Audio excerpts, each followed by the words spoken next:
বিএনপির হাত ধরে কোন নব্য বিএনপি হয়ে যারা আওয়ামী লীগের নামধারী ছিল তারা যাতে ভুলেও কোন সদস্য ফর্ম পূরণ করতে না পারে। আপনারা প্রত্যেকটি বইয়ের উপরে নিজ নিজ থানার নাম লিখে নেন। এখনই যেখানে যে বইগুলি আছে নিজ নিজ থানার নাম লিখে নেন। যখন আমার কাছে দিবেন তখন আমি ওই থানার নাম দেখে দেখব এবং পরে যাচাই করা হবে, কারণ কোনো কিছুই গোপন থাকে না। আপনি যদি কোনো অন্যায় করেন সে অন্যায় অবশ্যই বের হয়ে আসবে এবং তখন তাৎক্ষণিকভাবে আপনার বিরুদ্ধে আমরা সাংগঠনিক ব্যবস্থা নিব। আমরা খুব দৃঢ়ভাবে বলতে চাই যে আওয়ামী লীগ গত 17 বছর বাংলাদেশের মানুষের উপরে যে নির্যাতন করেছে, যে নিপীড়ন করেছে, যে জুলুম করেছে, আপনারা এখানে বসে আছেন প্রত্যেকটি নেতা কর্মীদের নামে শত শত মামলা রয়েছে। মামলা ছাড়া কোনো নেতা কর্মী এখানে বসে নাই। কিন্তু আবার অনেকে রয়েছেন যারা 5 তারিখের পরে এসে বলার চেষ্টা করছেন যে আমরা তো ভাই সবচেয়ে বড় বিএনপি। আমরা তারা কারা তারা আমরা কিন্তু তাদেরকে চিনি। গত 17 বছর যারা আন্দোলন করে সংগ্রাম করে নিজেদেরকে পরীক্ষিত করেছেন দলের একজন একনিষ্ঠ কর্মী হিসেবে, আমরা তাদেরকে সর্বোচ্চ মূল্যায়ন করব ইনশাআল্লাহ।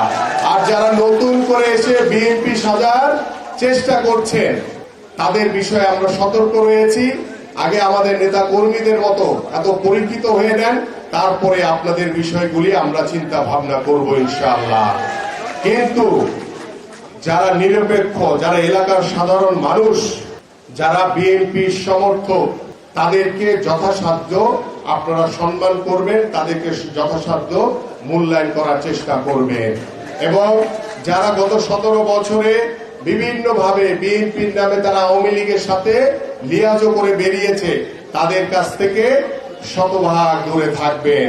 কারণ আমরা কোনো আওয়ামী লীগ থেকে তারা এখন নব্য বিএনপি হয়ে বিএনপিতে ঢোকার চেষ্টা করছে, তাদেরকে কোনো প্রশ্রয় দেওয়া যাবে না। প্রিয় নেতৃবৃন্দ, আপনারা জানেন আমাদের মাননীয় ভারপ্রাপ্ত চেয়ারম্যান জনাব তারেক রহমান বারংবার বলেছেন যে আপনাদের কাছে যে নির্দেশনা দিয়েছেন যে আপনারা জনগণের কাছে যাবেন, এলাকার সাধারণ মানুষের কাছে যাবেন, সাধারণ মানুষের সাথে কথা বলে তাদের কি সমস্যাগুলো রয়েছে সেই সমস্যাগুলো সমাধান করার চেষ্টা করবেন।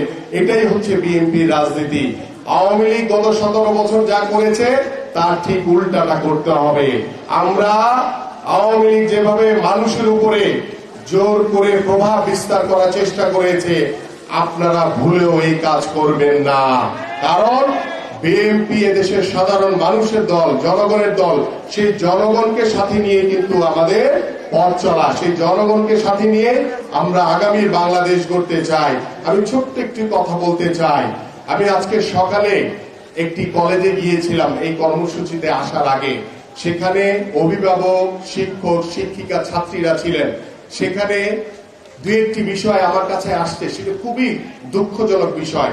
আমরা দেখেছি গত 17 বছর ওই স্বৈরাচার সরকার তারা যখন কোন স্কুল বা কলেজে গিয়েছে, আমাদের নেতা কর্মী মানে ওই আওয়ামী লীগের নেতা কর্মীদের ভিড়ে প্রধান শিক্ষক পর্যন্ত বা প্রিন্সিপাল পর্যন্ত বসার চেয়ার পেত না।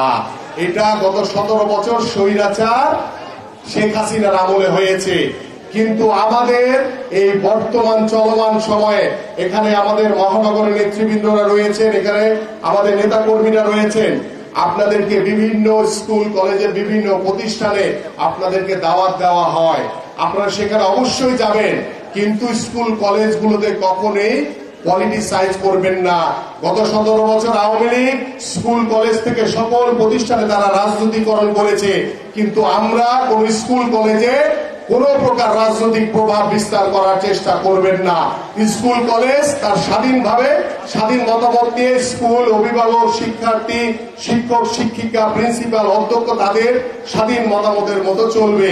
আমরা যাতে কখনো না শুনি যে গত 17 বছর আওয়ামী লীগের প্রভাবে স্কুল কলেজের প্রধান শিক্ষক বা অধ্যক্ষ তারা বসার চেয়ার পেত না, কিন্তু আপনারা যখন স্কুল প্রতিষ্ঠানে বা কলেজে যাবেন, যাকে দাওয়াত দেওয়া হবে শুধু তিনি যাবেন, আপনার সাথে কোনো নেতা কর্মী নিয়ে যাবেন না। কারণ স্কুলের ভিতরে কোনো রাজনৈতিক প্রতিষ্ঠান না, এটা সেখানে আপনারা অবশ্যই এটি গুরুত্ব সহকারে দেখবেন। এটি আপনাদের কাছে আমার বিনীত অনুরোধ রইল।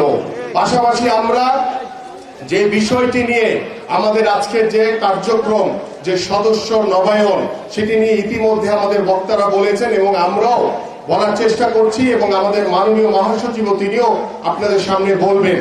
আমরা যে বিষয়টি আবারও বলতে চাই যে কোথাও কোনো যাতে বিএনপির নাম বদনাম হয় এই ধরনের কোনো কর্মকাণ্ডের ভিতরে দয়া করে কেউ জড়াবেন না।